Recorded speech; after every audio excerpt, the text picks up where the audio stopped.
Welcome to the Live Life Well podcast for busy women with me, Joanne Bibby. I hope this is a place where you'll find encouragement, inspiration and community to live life well, body, mind and soul. Well, hi and welcome to this episode of the Live Life Well podcast for busy women. And I just hope this is half an hour for you to take some time out for yourself and to think about how you can look after yourself, body, mind and soul. And we're going to be talking about something tonight that is something that's been in the media more and more, and something I think a lot of us as women are thinking about. And that's kind of around our relationship with alcohol. And this is not a judgmental space. This is just a place for us to be curious about where we're at and learn a bit more about the choices we make and how they impact us. And to walk us through that a bit, I'm not an expert on it. I have a slightly complicated relationship with alcohol, I would say, as a neurodiverse person, which is something we might touch on tonight. But we have the wonderful Christine Coulson with us this evening. And Christine, you are a wellbeing and sobriety coach, aren't you?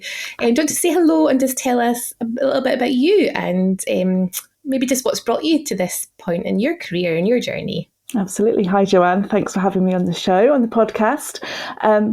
So I am, as you said, a sort of a sobriety and wellbeing life coach. And I decided to quit alcohol myself 506 days ago today.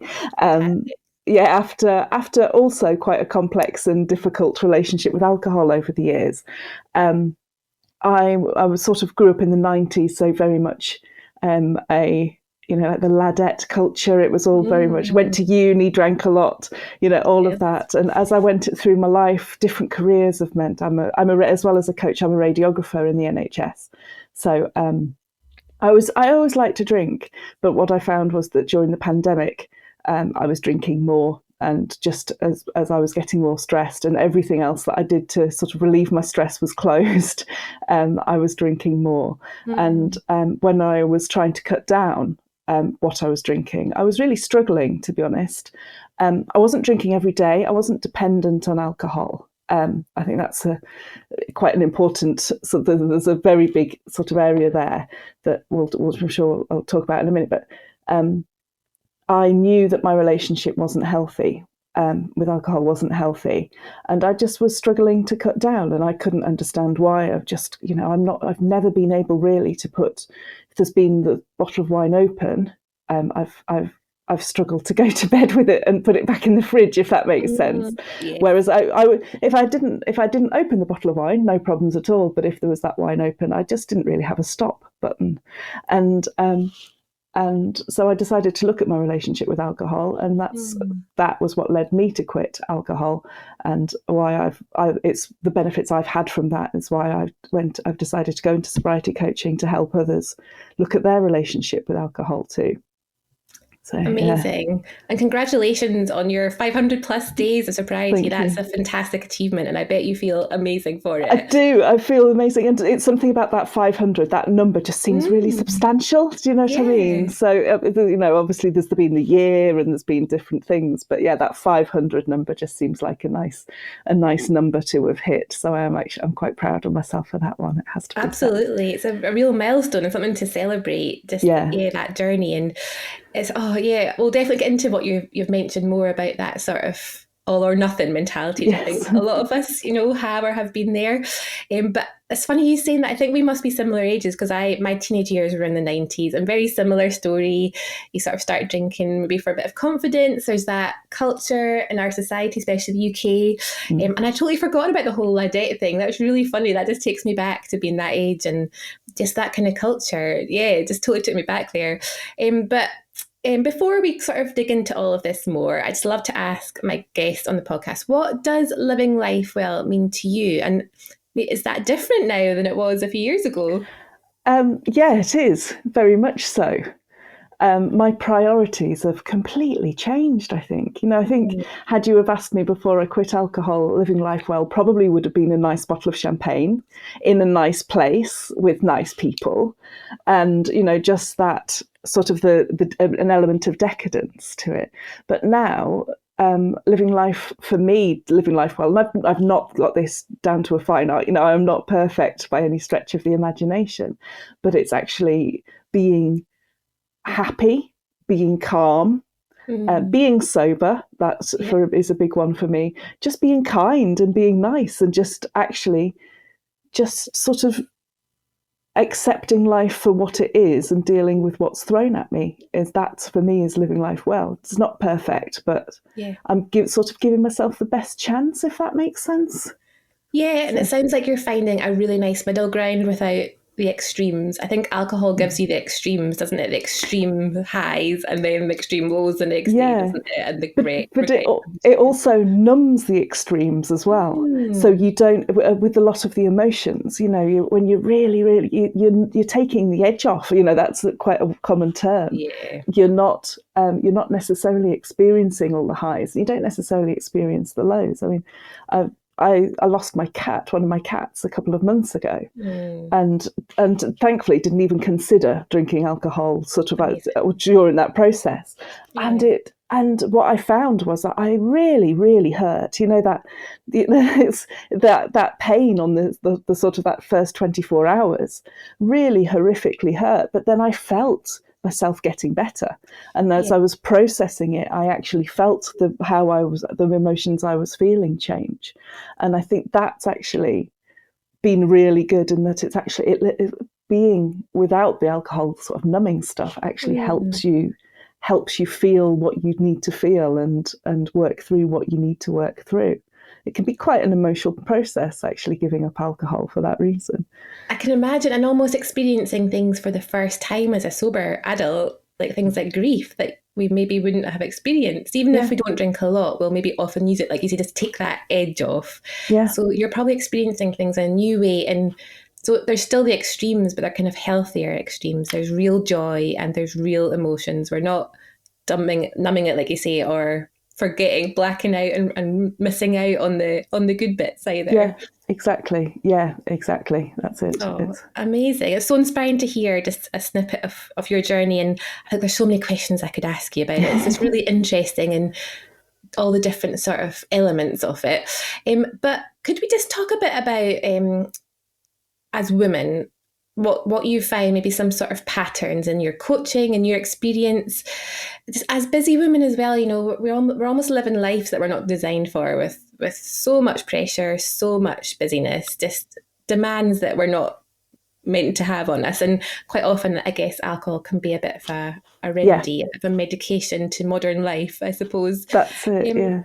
What have you found the sort of common factors in the relationship that women have with alcohol? Obviously, we're all different, but are there patterns that you've seen, and what kind of impact does that have on us? There are definitely patterns. Especially the way alcohol is drunk has changed a lot, and especially over the pandemic, with people drinking at home more. But actually, there used to be quite a big disparity between men and women drinking, and now that is narrowing because, well, to be honest, often a lot of marketing is thrown at women now. Wine o'clock, all the gins, all of this, mummy's wine time, and all of this, and a lot of the alcohol that's consumed is wine at home, and that would have just been completely unheard of in sort of 50 years ago. No one would, no one would think of getting home from work and pouring a glass of wine while you're preparing dinner, and that's the thing that's changed, really. Just that the availability of alcohol and the cheapness of it in supermarkets. Obviously, Scotland's put things in place to sort of deal with that, with the minimum pricing. Yeah. But and I think with women, you're right, we are under a lot of pressure as a whole, not, so are men, I know, but, sure, but a lot of the household chores and the household family work is still put on us, despite the fact that we sort of might work a full-time role as well. And just, it's an easy thing to get into. And when you're going to meet up with your friends, bottomless brunch. Oh, it's such a good deal. When you go out and to a restaurant, we'll have to. I was with two friends at this weekend. We were away, and they wanted one glass of wine each, and the waitress said, "Do you want to get the bottle?" And of course they said yes, of course. So they ended up drinking a bottle of wine, which actually they didn't really want to do that. And I wasn't there to help them out with it. But and I think personally, and I found with clients as well, hormones can be a big factor. I used to drink a lot more just in the build up to my period, as I started to feel a bit crap with hormones and that premenstrual sort of stuff. That's when I used to sort of drink a little bit more. And that, I think there's just a lot I can't even say the word. It's a hard word to say. Within our bodies, there's a lot that means that sometimes, you know, the stresses, the way hormones can play out on our bodies throughout the month, and that if you're going to alcohol, then it's easy to go to alcohol. It's actually quite interesting. I saw some stats where they looked at people's consumption of wine before the pandemic and after the pandemic. And actually, if you were drinking more before the pandemic, you drank more during the pandemic. The top 20% of wine. Sorry, I'll just look at my note. I wrote it down. Give us the stats. Yeah, sorry, it's not particular. Oh, where is it? That's it. So if you were basically, this is based on duty and the amount. If you're in the amount of tax on alcohol, because there is obviously that bonus for alcohol for the government. But if you were in the highest 20% of drinkers before the pandemic, in the 2 years prior to lockdown, on average, your alcohol consumption increased by 14% during the pandemic, which was accounted for 42% of the overall increase in the nation's drinking during the pandemic. Wow. So if you were prone to drink more, you at times of stress, you do drink more. If that's what you go to, then that's something that you go to when you're up against it. That was Public Health England that came up with that published that stat. So, you know, interesting, because you do notice it when you go out now. I think you notice there's less people out and about drinking, but it doesn't mean that people are drinking less, does it? And maybe it's almost an unhealthier pattern to be drinking at home where no one sees you and reaching for that wine. And I guess in some ways, you know, it's good that there's less shame and guilt attached to women drinking. It's a more equal playing field, but there's also a cost to that, isn't there? There's a cost and an impact on women's health and well-being to that. Yeah, there is. Almost like that pressure, that encouragement, that normalization of having a bottle of wine on a Friday night. Can you talk to us about that? You know, like what is actually happening to us when we're drinking more or drinking regularly to our bodies and our mental well-being? It's just not good for you. You know, alcohol is, and I say this as someone who really liked to drink, you know, and there's no shame and judgment here as far as I'm concerned, but alcohol is fundamentally a poison. And the government guidelines are 14 units over 3 to 4 days. So that's, if you think a bottle of wine is at least is at least 9 units. That if it's a sort of the weaker wine at like 11%. That's so even just with one glass, it can affect your sleep. It can affect the way your body has to process things.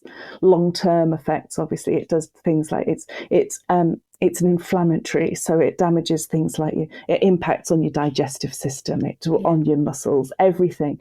You're dehydrated, so your body just needs more. It's just fundamentally really bad for your body. And I think people that have tried dry January, even in that 31 days, you just notice your skin's better, your eyes are brighter, but just as your body's going, oh, hang on, I'm not having to deal with this, so I can deal with the stuff that I'm designed to deal with for a bit. Right. And the long-term effects, obviously there's liver damage, there's cirrhosis of the liver.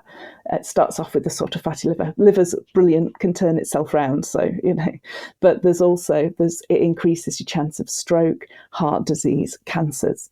There's just, I heard something brilliant.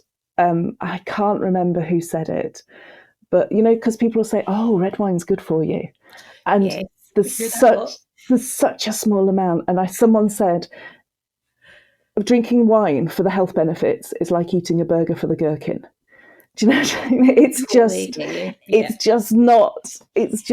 I would have said it 5 years ago, I'd have been like, red wine's fine. Red Try to wine's, justify it. yeah, there's some, I'm sure helps me relax, and the alcohol does help you relax as well. Let's not beat around the bush.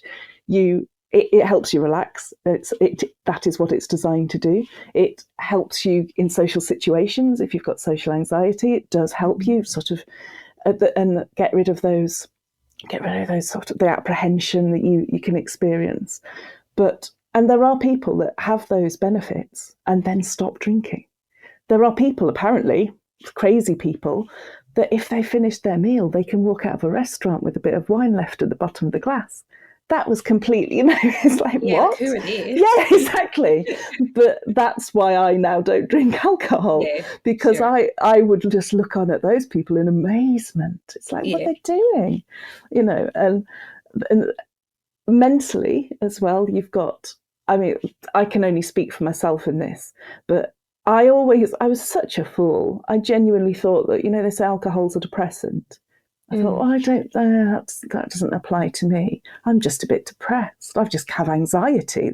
It's nothing to do with the alcohol. That's just, and then all of a sudden you stop drinking and you realise that you're not as down, you're not as anxious. I'm still anxious. I still have mental health dips and that sort of thing. Sure. It's not sort of made my life perfect, but my bad days now are around, about where my good days used to be.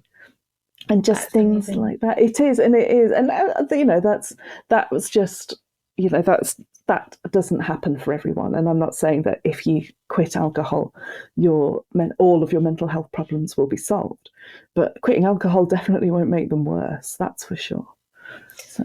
That's amazing that you've felt that benefit within the last year and a half, 2 years. You've noticed that benefit to your mental well-being, and you're right that we can definitely use it as a medication when we're anxious or struggling or down, but it just gets you caught in that vicious circle, doesn't it, really? And it's kind of hard to justify the benefits outweighing the negatives, really. And I'm quite aware impact, like you're talking about, on your digestion. I coach people through like a 30-day gut reset, and I say you've got to cut the alcohol, because it is gonna, your gut can't heal if you're drinking, because it is basically poison to your digestive system. It's inflammatory, and your body will be so busy trying to process that it can't process and do what it's meant to do. And then that has that knock-on effect, like you're saying, with sleep, because if we don't sleep well, we can't make as good nutrition choices, because you crave the wrong things. You're going to crave the sugary things that give you that burst of energy. So it's part of that vicious circle that you can get stuck in.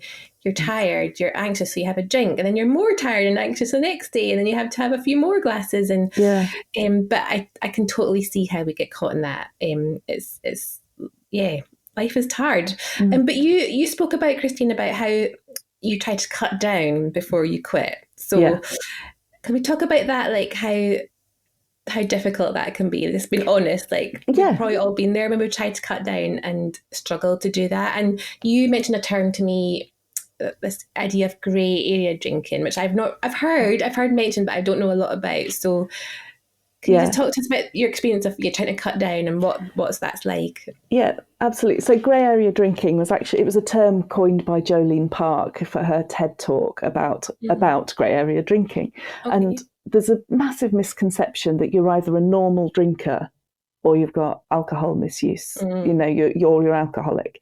And I used to think that, and it was actually, crazily enough, it was only after I quit alcohol and when I was doing more work about my relationship with alcohol that I found out what grey area drinking is. And then I was like, well, if I'd have known that, it would have been like, and it's that gap, that massive gap between the people that do have a take it or leave it relationship with alcohol and the people that are at rock bottom and have a real physical dependence with alcohol.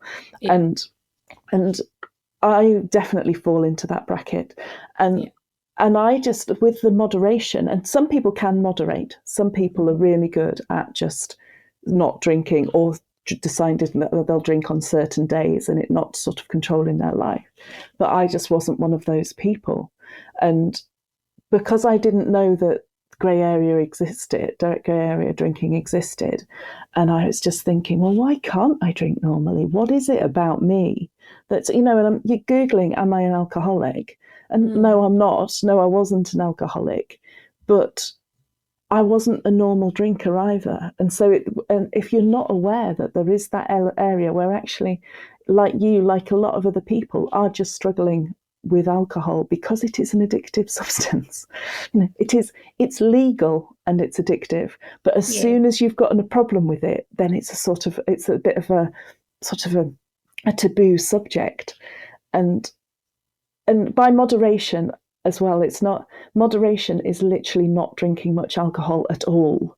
It's not, well, I've not drunk for 3 weeks, so I'm going to go to it out on a Saturday and I'm going to drink for 13 hours and absolutely blotto my life.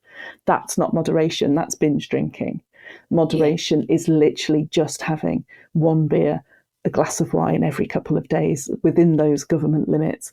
UK government limits, I should say, and the World Health Organization have come out recently and said actually no alcohol is a recommended amount of alcohol. No, none of it's going to be good for you. Exactly. So it is that grey area that can be difficult. And I should say as well, if you're struggling and you think when you stop drinking, you go through the bad physical withdrawal symptoms. Some people can have seizures, real proper shakes and that sort of thing, which some people associate with all sort of people stopping drinking. It's only a very small proportion of people that have it. But if you are one of those people, there's even a question that you might be physically dependent on alcohol. It's very important that you go to speak to your GP about it, because it can be really dangerous, and alcohol services and medical, there probably needs to be some sort of medical overseeing of you cutting down and stopping. Yeah, that's really helpful. And just to know that you're not alone, that there is help out there. Yeah. I think it's just so good to even just vocalize this, like what we're talking about, for the people listening who maybe are struggling, who are in that grey area, who feel like it's just them that are struggling with this. But it's a tough thing to be in. Like you say, it's the only drug that you're sort of publicly encouraged to drink and almost pressured to have. Like, there's no other drug people would be encouraging you to have out on a night out with your friends. Well, there probably are, but not commonly, not publicly. You know what I mean? And that just sort of that whole peer pressure and the challenge you maybe get from those people who still want to drink if you stop, it can make other people uncomfortable, can't it? So there's all that to deal with. And it's just good to put words to that and realise that you're not alone if that's where you're at with it. Yeah. And I know personally I don't drink a lot, but I'm aware that sometimes when I do, I'm probably not doing it for the right reasons. It is that like a Friday night, it's been a busy week, I just want to like switch my brain off, and that's different from enjoying a nice glass of red wine. There's a difference there. Yeah. It's the reasons behind it. And I'm definitely on a journey with that myself. So it's just really great to hear that you've sort of come through that journey and you're thriving and you're flourishing because of it, and that there's hope that we can all get to that place. And I'm just thinking, for me, I know, and even when I'm coaching people with their well-being, it's often not just about cutting something out, it's and stopping a habit, because actually stopping a habit is really hard to do. It's sometimes about replacing that with a better alternative, because if there is internal chaos or stress or anxiety, that's not going to go away. So can you just share maybe some tips from your journey? Have you learned other habits that help you manage your anxiety or stress? And what sort of habits or resources have helped you, or do you recommend to others? Yeah, so with the resources for if you want to look at your relationship with alcohol, there are some really good books and resources out there. I'll send those. Catherine Gray has a book, The Extraordinary Joy of Being Sober. Is that right? Unexpected Joy. I've got it here. That's it. Yeah, The Unexpected Joy of Being Sober. And this is a really easy, really good book to read, just about her journey and the things that she did. There's also a book, Drink, by Professor Nutt, Chris David Nutt. He used to be the drug czar for the government, but he got sacked actually because of his opinions on alcohol. It wasn't in line with government policy. But and his book, he believes that he doesn't think that we'll ever be a nation that stops drinking, but he thinks that people should be educated on what to do. Yeah. So, and just that is quite a factual scientific book where it's actually, this is a good read to, and there was a stat in that made me really think. It's like, if you drink the equivalent of a bottle of wine a night, that will reduce your life expectancy by 7 years. Wow. Yeah. Wow. If it's and I think it's helpful to know these things. And again, like we keep saying it, it's not about feeling bad for what you maybe have done No. up to this point. But I know personally, understanding the science behind how to take care of yourself really helps me. Like we all know we shouldn't drink too much, but kind of understanding why and what the impact of drinking too much has on us, I think is really empowering. So that sounds like some great resources. But what else have you done yourself to sort of fill that gap or manage your well-being in a different way? I still have nice drinks in a nice glass. Yeah. That's important, but they are alcohol-free drinks. Sure.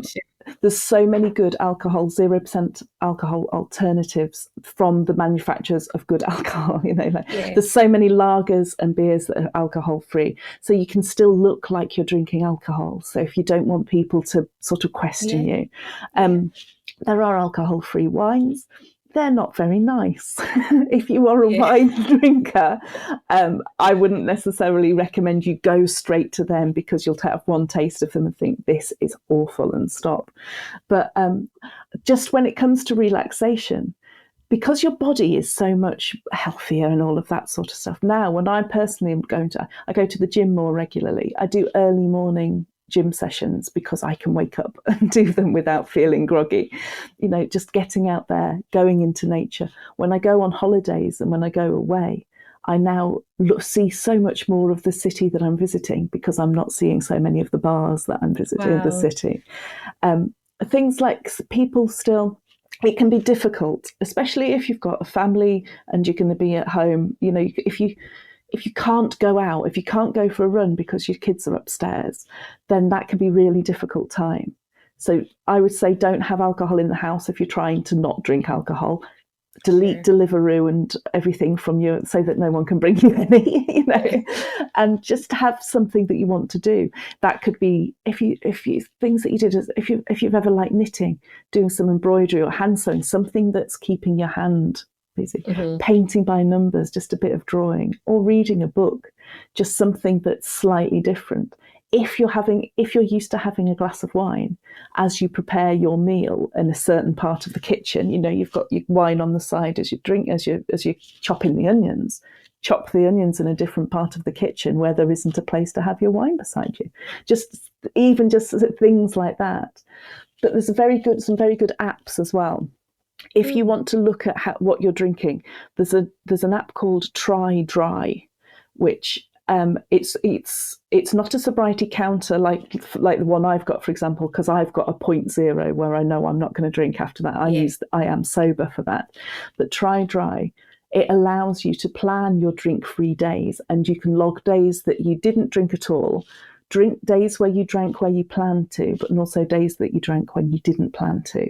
And that is a very good visual tool, as actually, if you're trying to moderate and you're thinking, right, I'll drink on that day because it's my sister's birthday, that day I'm going out for a meal with that person. So if you're planning those, they're sort of okay. They're whereas if you've got a lot of the unplanned alcohol, and you can't, whatever you try, you're struggling to bring it down, that's when you could probably sort of do with looking at a little bit more. And there are some good communities out there. I'm quite an active member of Be Sober, which they have local brunches around the UK, and that's a really positive group that sort of sober people. And so if you're sober curious, you can go along to those brunches as well. And there's the Sober Club as well, that's all online, but it's the same thing, just really supportive communities. The good thing is it's not a competition with other people in the group. Do you know what I mean? I've got some friends that are a handful of months sober. I've got friends that have been sober for years, and it's not a competition, because that's not how time works. Do you know what I mean? I'm never going to overtake in sobriety the people that have been sober for longer than I have. Everyone sort of encourages people, and there's a lot of resources out there if you want to find them. They are really, really beneficial. Oh, it sounds like there's a lot of support, and I have noticed it becoming more mainstream and almost that celebration of sobriety. And I think that's great, because the more we see it, the more it's normalised, the more we'll feel confident that we can do it as well. I think, Yeah. and I think some of the things you're mentioning, I think just immersing yourself, if you're going to go for it, just immersing yourself in the books, the podcasts, the community. The community is so important when we're making positive changes, and to keep us on track, to keep us accountable and motivated. So that's really, really helpful. And I'm sure people can check out some of these things, and I can pop them in the link in the notes for the podcast as well, some of the books and groups that you've mentioned. But then also, obviously, if people are struggling to kind of go alone, there's people like you out there that can come alongside them and give them that sort of one-to-one support. So do you want to just tell us a bit about the sort of way that you work with people and how you help them on their journeys? Yeah, absolutely. So I, as a sobriety coach, I when I'm explaining sobriety coaching to people, I basically describe it as excuse a slight little bit of language, effectively a PT for pissheads. Okay, I like it. If you anyone can go to the gym and get fit and do what they need to do in the gym without support. Some people just need that PT there to sort of support them, give them accountability and all of that sort of stuff. And if you're struggling to cut down, then sobriety coaching can really benefit, because you've got someone. I with my clients, I look at exactly why they're drinking, when they're drinking, and we look at how that's going to change. There's with the wellness packages as well. It looks at more sort of the overall lifestyle and that sort of thing. I don't offer wellness coaching to anyone who still drinks. Or who isn't at the start of their sobriety journey, because I personally don't feel that if I can't be a wellness coach with someone who's drinking, because half of my questions will be, well, why are you drinking? Why? Oh, you did that, did you? When? And that's just that's how I work. And so it's focused coaching and looking at your relationship with alcohol completely judgment free. I've not yet had a client say anything to me that shocked me, just because I used to drink a lot, and I've been there, done that, and I've been with people that have done things as well. My mum's got a great phrase where she basically said that I quit alcohol while I was ahead, because I've never been arrested, I've never hit rock bottom, I've never lost a job, I've never lost a relationship or anything like that through alcohol. But if you're on that slope, you're only going in one direction until you get off the hill, in my opinion. I guess you don't have to be in that extreme for it still to be detracting from your life. Like sometimes we think, well, I'm not that bad, so I'm okay, but actually it's still stealing. It's stealing years off your life. It's stealing your sleep, your joy, isn't it? So, but that's great, that analogy of quitting while you're in a good enough place to make the change, isn't it? It's easier. It's also the hardest time to stop, because if things are okay, why would you? Because it's not easy to quit alcohol. It's not easy for yourself to change habits anyway, any habit you're trying to change, when you've got society saying, but it's Christmas. Well, but you're at a wedding. Why would you not drink a glass of champagne because it's difficult on so many levels. And if you've not hit rock bottom, it can be a bit like. But it's I think people know in their gut if there's a danger that they could be closer to rock bottom than they want to be, if that makes sense. And that's when I turned it around for myself. When I was like, actually, if I can't stop, if I can't control it, then I don't want it controlling me. Yeah, it's a good little check-in to have, isn't it? Like, could I stop this? And if you can't, then you probably should. And I did dry Januaries. I could easily stop for a month, and that sometimes can lull you into a false sense of security. If you're grabbing hold of dry January and just counting down the hours till you can have, if you celebrate dry January with a glass of wine, which February, it's not necessarily good. But I think it is possible that to make change, and that's a very important thing. You can turn it around. I firmly believe that anyone can turn it around if they've got the right resources, and it's a lot of it is just to do with mindset and wanting to make that change. In the same way it would be if you wanted to lose weight, and if you want to lose weight, if you don't eat well and go to the gym or exercise, do something, make physical changes, you're not going to lose weight. So Absolutely. But having the accountability and support helps so much, isn't it? Because like I say, it's hard. It's hard to make changes. And a lot of it is to do with our mindset. I find that so much with my clients. It's not really what they're eating, it's why they're eating, and what all the beliefs and patterns they've taken into this part of their lives, like all the baggage we take. So but I think what's so inspiring hearing you is the benefits you felt from stopping, just really experiencing life in a new way and feeling better mental health. Just, I guess you got to almost relearn how to enjoy things like Christmas and weddings, but you're discovering new things about yourself.